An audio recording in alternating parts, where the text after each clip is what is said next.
Steve Jobs was an American business magnate, industrial designer, investor, and media proprietor. He was the chairman, chief executive officer, CEO, and co-founder of Apple Incorporated. The chairman and majority shareholder of Pixar Animation Studios, a member of the Walt Disney Company's board of directors following its acquisition of Pixar, and the founder, chairman, and CEO of Next.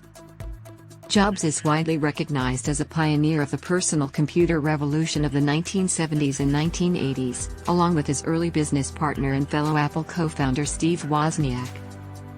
Jobs was born in San Francisco, California, to a Syrian father and a German-American mother. He was adopted by Paul and Clara Jobs shortly after his birth.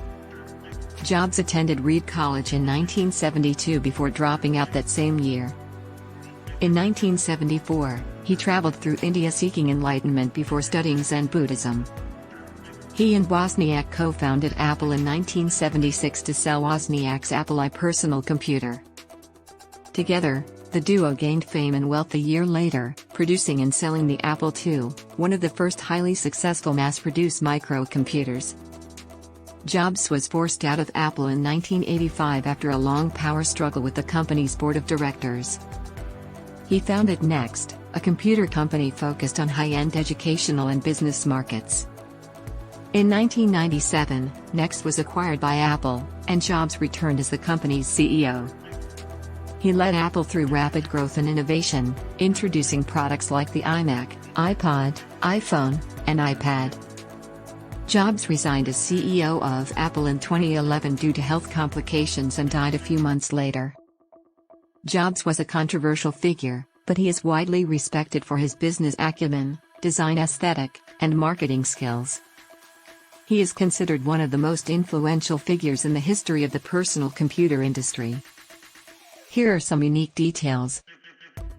I mentioned that Jobs was adopted shortly after his birth. This is a lesser-known fact about his early life. I mentioned that Jobs traveled to India in 1974 to seek enlightenment.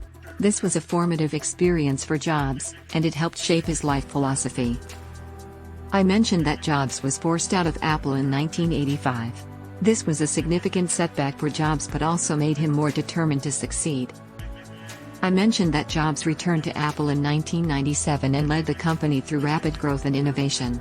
This was Jobs' most successful period at Apple, and it helped to make the company one of the most valuable in the world. I mentioned that Jobs died in 2011 due to health complications. This was a tragic loss for the technology industry, but Jobs' legacy continues to inspire people worldwide.